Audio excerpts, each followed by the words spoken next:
Olá, sejam bem-vindos ao Ecos do Marajó. Eu me chamo Luiz e você está acompanhando mais um episódio. A gente chega ao episódio de número 100. É uma alegria muito grande ter chego até aqui, a esse 100º episódio. E a gente pensou como que a gente poderia chegar a esse número tão significativo para um canal independente, uma iniciativa de comunicação popular e de troca de saberes, muito mais do que apenas documentar, muito conhecimento, pessoas que já passaram por aqui. E um desses convidados que nos tocou a ponto de dizer esse vai ser o nosso episódio número 100, é uma pessoa que deu vida a um personagem que se tornou um ícone e símbolo também daquilo que a gente pode pensar como Marajoara, esse jeito cativante, carismático.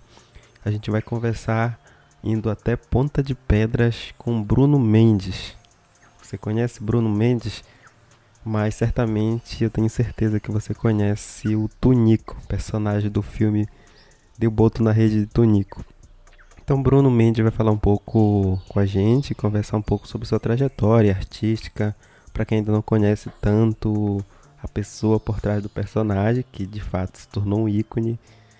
A gente vai conhecer um pouco mais sobre Bruno e celebrando esse 100º episódio.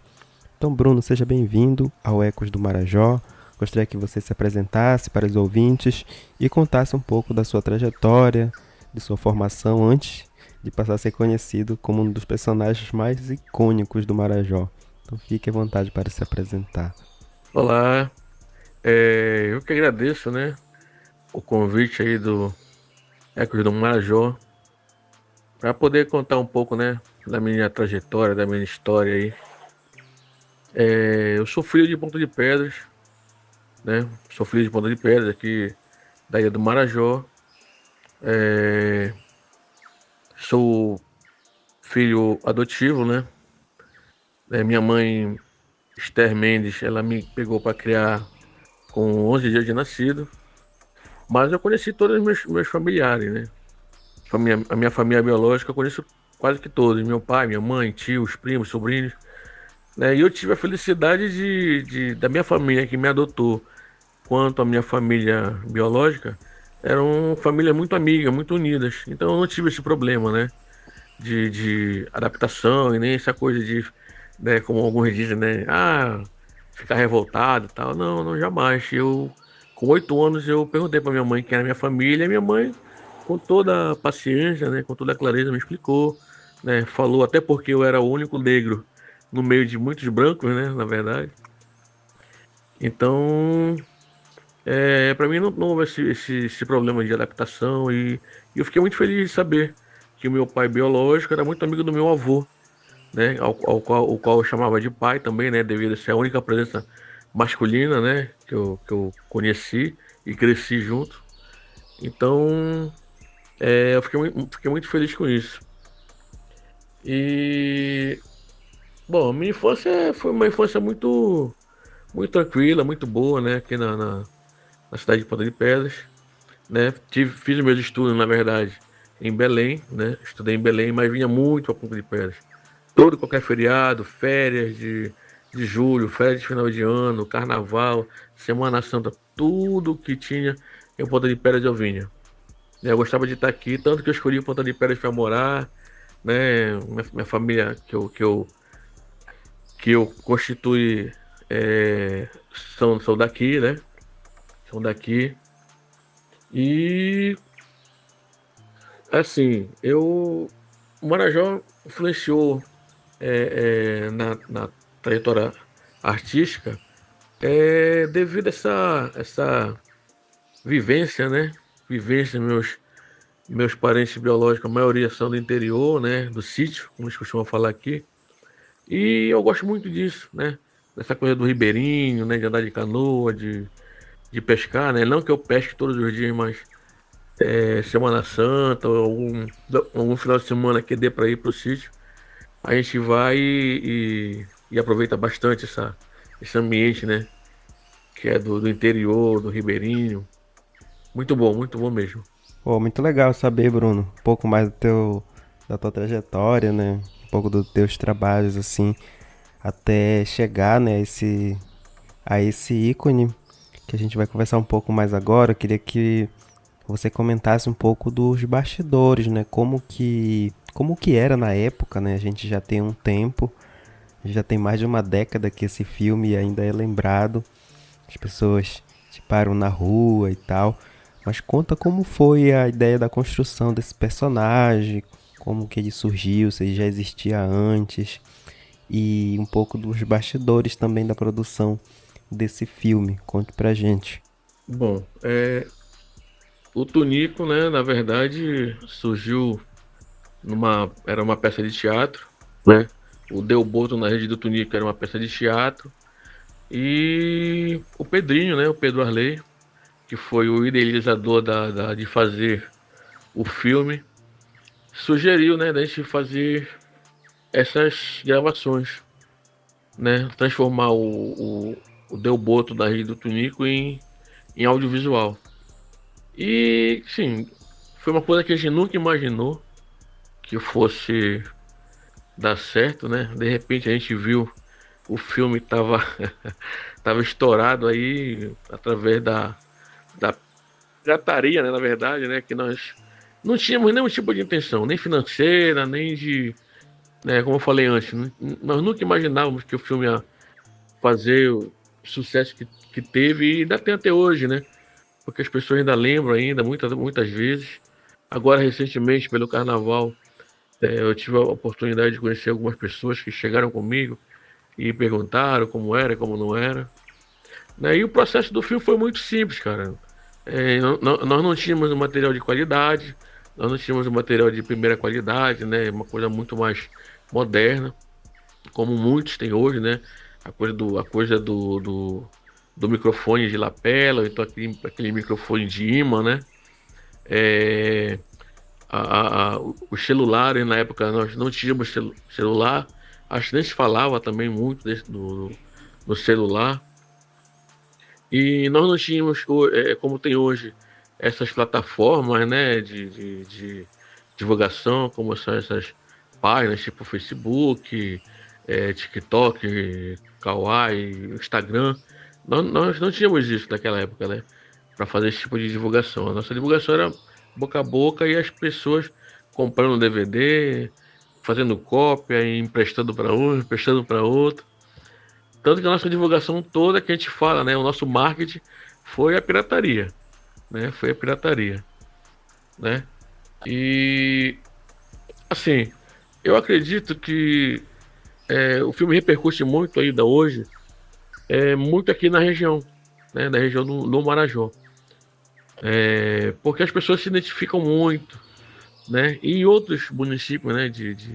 Que tem essa coisa do ribeirinho, né? Do povo que mora no interior. As pessoas se identificam muito com essa linguagem cabocla, né? Com essa vivência cabocla, com esse dia a dia do caboclo. Então, as pessoas se identificam muito com isso. E a gente fica feliz, né? Porque, olha, já tem 16 anos, né? Que o filme foi gravado, foi lançado. E as pessoas continuam se lembrando, né? Não só do Tunico, como do Abelardo, do Armando, da Mundica, da Dona Joana, da benzedeira, né? Que pessoas que fazem parte do processo, dos personagens, né? Do namorado da Mundica, que morava no interior, das irmãs da Mundica, que também moravam no interior. E o Tunico foi um presente, cara. Até hoje as pessoas, onde eu passo, eu tive também recentemente em Cachoeira do Arari, as pessoas reconheciam na rua, falavam que não sabia e tal. E é muito bacana esse reconhecimento, né? Esse conhecimento do povo aí. A gente fica muito feliz com isso aí. Pô, muito bacana. Meu palpite é que esse trecho do episódio seja o preferido aqui dos ouvintes por falar desse personagem. Mas é muito bom saber, para além do que a gente pôde conferir nas telas aí na época, até hoje ainda acho disponível para a gente recapitular e rememorar essa produção aí do cinema marajoara. Agora, Bruno, continuando aqui, esse filme, os personagens e tudo, ele foi de encontro a uma identidade marajoara, né? Um jeito de ser do ribeirinho, enfim. Mas também fez com que pessoas que não conhecessem passassem a ter contato com isso, né? De que forma você acha que a representação do ribeirinho, das comunidades tradicionais, pode ser interessante dentro do cinema, da produção, para documentar, né, transformar em arte e fortalecer a nossa cultura? Essa coisa de transformar, né? Transformar em arte a vivência do ribeirinho, eu acho ser muito interessante mostrar um pouco, né, de um Brasil que muitos não conhecem, né? E que poderiam vir ao Marajó, saber um pouco mais da vivência, né, desse povo aí que vive da pesca, que vive da caça, que passa por problemas, né, sociais bem complicados, né, na área da saúde, até a própria educação, né? A gente vê que tem jovens que abandonam num período de, de apanhar açaí, né? É, abandonam as escolas, né? Antigamente tinha muito disso, do aluno sair da escola para poder ajudar a família na renda, né? No tempo da safra do açaí, né? Como eles falam aqui. E hoje a gente vê que tem ainda uma determinada evasão, né, de alguns jovens, mas é mais pela questão de se manter, né, de ter um ganho, de ter algo para poder ajudar na renda familiar e a gente poder mostrar um pouco dessa vivência, né, dessa realidade para algumas pessoas é até interessante para a gente, né? É interessante para a gente porque o teatro, tanto no teatro como no cinema, né, no audiovisual, como se chama, é, é bom mostrar para as pessoas, né? Mostrar que tem um outro Brasil, né? A gente fala que o Marajó é um Brasil dentro do próprio Brasil, que tem muitas pessoas que não conhecem a realidade do Caboclo Marajoara, né? Assim como tem a realidade de outras regiões, né?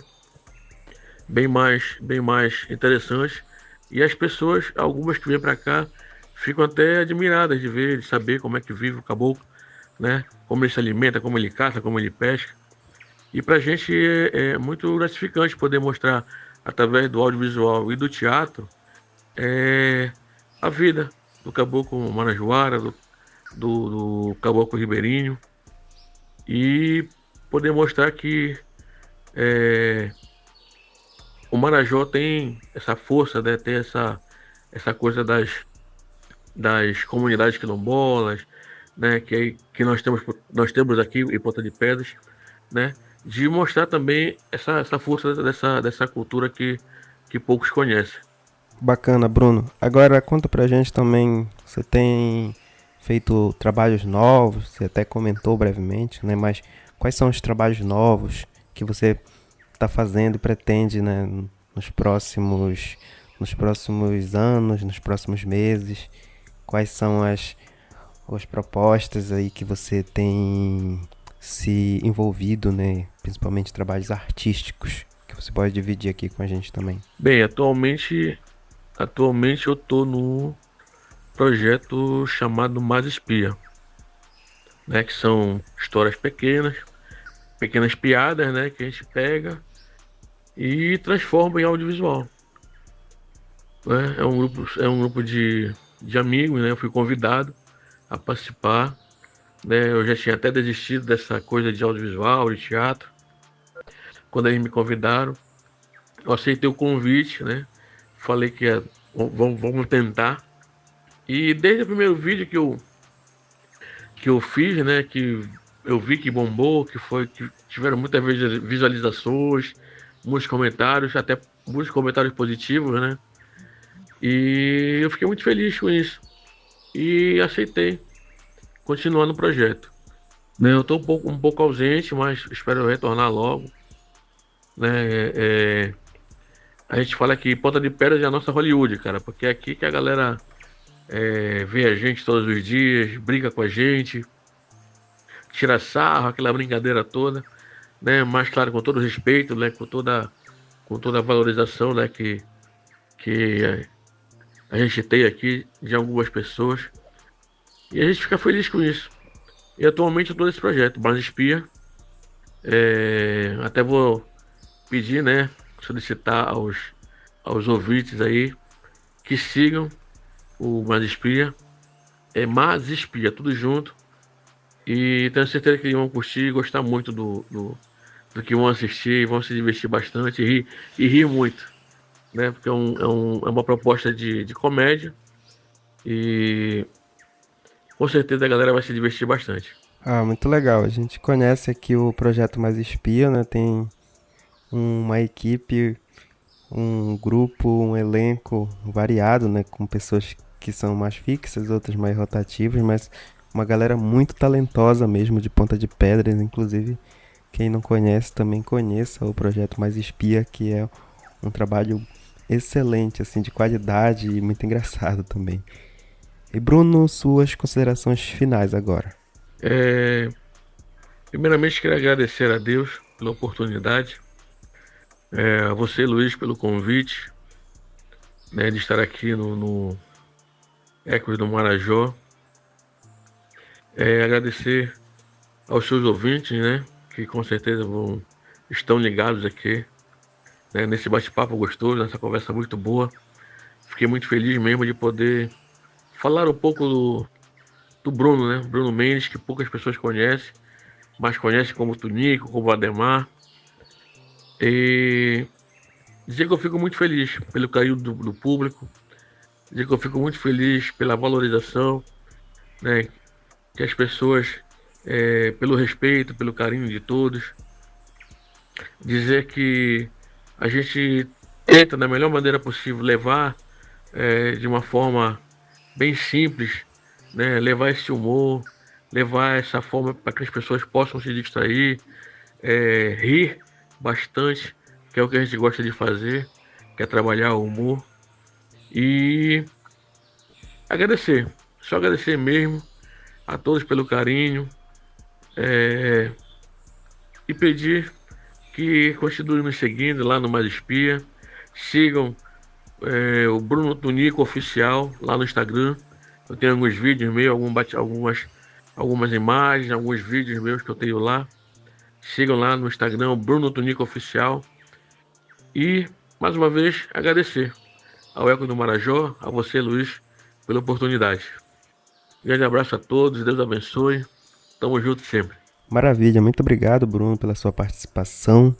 Então fica aqui a nossa gratidão pela participação no episódio em si e a participação também de todas as pessoas que acompanharam mais esse episódio, acompanharam até o 100º episódio. Então isso pra gente é uma alegria muito grande, reafirmando, e quis o destino que tivesse sido o Bruno a participar do episódio 100, mas a gente tem muitas outras entrevistas muito interessantes dos mais variados temas relacionados ao Marajó. Então, se você gostou desse episódio, tiver curiosidade de conhecer um pouco mais, pode acessar pelo YouTube, pelo Spotify, pela Amazon Music. Nas redes sociais também você encontra alguns trechos do nosso podcast. Então, muito obrigado. Fique à vontade para comentar, compartilhar e sugerir novos temas que você acha que faz sentido aqui no Ecos do Marajó. Muito obrigado e sigamos juntos aqui na Comunicação Popular Marajoara. Forte abraço, tchau, tchau.